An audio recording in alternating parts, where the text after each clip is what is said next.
Bonjour à tous. Dans cette vidéo, je vais vous montrer comment créer votre assistant personnel en utilisant Google Gemini Gems. On va se rendre sur Gemini. Et quand vous êtes sur Gemini, ce que nous allons faire, nous allons créer notre propre assistant personnel qui va nous aider à gérer nos tâches, notre vision, à gérer nos affaires, etc. La première étape, c'est d'aller sur Gems, ici à gauche. Vous pouvez voir que Google a ses propres Gems déjà créés pour vous. Par exemple, vous pouvez voir, vous avez The Coding Partner, peut vous aider à coder. Learning Coach, si vous avez besoin d'apprendre quelque chose. Productivity Planner, si vous avez besoin de planifier votre productivité. Alors, ce que nous allons faire, nous allons créer notre propre Gems. Je vais aller sur New Gem et je vais le donner un nom. Je vais l'appeler assistant exécutif. OK. Description, je vais juste dire mon assistant personnel.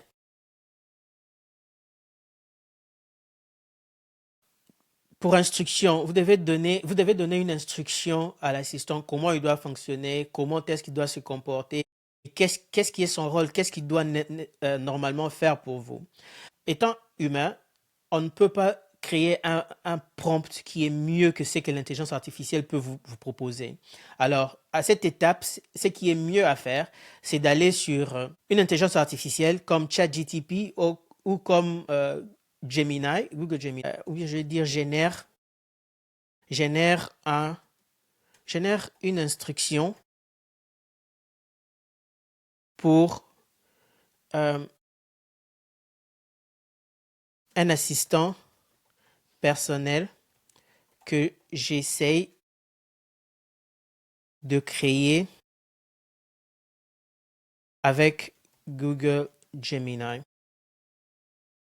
Alors, ce qu'il va faire, il va me proposer une instruction que je vais utiliser pour mon assistant personnel.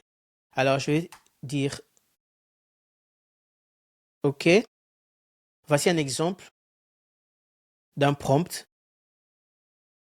Rôle, tu es un assistant personnel intelligent, fiable et proactif. Ton objectif principal est d'aider l'utilisateur à organiser ses tâches. Vous voyez, toute cette instruction, c'est carrément impossible pour moi, en tant qu'humain, de venir avec une instruction meilleure que celle-ci. Alors, c'est mieux d'utiliser l'intelligence artificielle dans ces cas. Ce que je vais faire, je vais juste copier cette instruction. Et je vais la lire d'abord et puis être sûr que elle répond à ce que je veux, ou sinon demander à l'intelligence artificielle de corriger, ou sinon je peux le corriger moi-même. Mais dans notre cas, je vais juste prendre ça et puis je vais le mettre comme instruction. Après l'instruction, c'est la base de connaissances. La base de connaissances, ça veut dire que nous voulons donner à l'intelligence artificielle un peu plus d'informations sur nous ou sur notre compagnie. Par exemple, sur votre site Internet, tout ce qu'il y a sur votre site Internet, toutes les informations sur vous. Vous pouvez créer un document. Ça peut être un PDF, ça peut être des images, un document Word que vous allez donner à l'intelligence artificielle ici. Alors, je vais juste cliquer sur ces plus et je vais uploader un fichier. Sur ces fichiers que j'ai déjà créés, c'est une base de données de notre compagnie. Je vais juste sélectionner ces fichiers et l'uploader. Dans ces cas, mon assistant a déjà un nom, a une description et puis a les instructions qu'il doit suivre pour exécuter les tâches que je veux lui donner après. Et il y a une intelligence derrière, il y a une base de connaissances que je lui donne pour qu'il puisse utiliser. Alors, dans ces cas, je peux tester mon assistant ici. Je peux lui demander, par exemple, qui es-tu? Vous allez voir que cette fois-ci, je ne parle pas à Gemini directement. C'est vrai que Gemini est cette application qui propulse mon assistant, mais maintenant là, je parle à mon assistant qui a des instructions sur comment il doit se comporter et a de l'intelligence, la connaissance sur moi et sur mon business.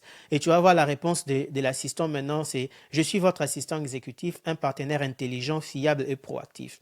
Et je peux lui dire, par exemple, OK, dans 2 semaines, je veux, par exemple, réaliser ça. Donne-moi un plan. Il va te créer un plan par rapport à toutes les informations qu'il a sur toi. Donc, vous êtes un avocat et vous avez un procès, par exemple, et vous avez des documents à lire et à comprendre. Ce que vous pouvez faire, vous pouvez créer un assistant comme ça, lui donner des instructions et ajouter la base de connaissances qui peut être ces documents. Et maintenant, vous pouvez interroger cet assistant sur ces documents. Et cet assistant peut vous donner un résumé de ces documents et peut vous donner des explications sur n'importe quel cas lié à la connaissance que vous lui avez donnée. Alors, il y a beaucoup de use cases par rapport à ça. Là, ça, c'est un seul exemple que je vous donne. Mais vous pouvez imaginer qu'est-ce que vous pouvez faire avec cet assistant.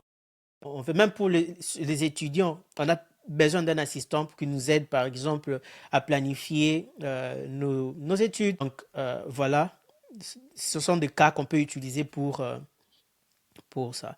Et dès que vous avez fini, ce que vous allez faire, vous allez juste cliquer sur sauvegarder. Et c'est fait, votre assistant est là. Et vous pouvez directement commencer à chatter avec votre assistant. Donc, si vous allez dans James ici, vous allez voir que vous avez maintenant votre assistant qui est là. Donc, au lieu d'aller, par exemple, sur Gemini et poser des questions à Gemini, vous pouvez utiliser votre assistant, votre propre assistant. Plus vous l'utilisez, plus il a des informations sur vous, plus il est plus intelligent à vous aider par rapport à votre mission, par rapport à vos objectifs. Et s'il y a des choses que vous voulez changer, vous pouvez juste venir sur votre assistant, cliquer sur ces boutons ici, et puis vous cliquez là, par exemple, éditer, pour éditer des instructions, améliorer des instructions, parce que votre assistant est aussi bon que vos instructions. Donc, c'est toujours mieux de voir que s'il y a une réponse que vous n'avez pas aimée, il faut venir corriger l'instruction. Voilà, Google facilite la tâche maintenant. En moins de 5 minutes, vous pouvez créer votre propre assistant qui connaît tout sur vous et qui peut vous aider dans vos objectifs. On se voit à la prochaine.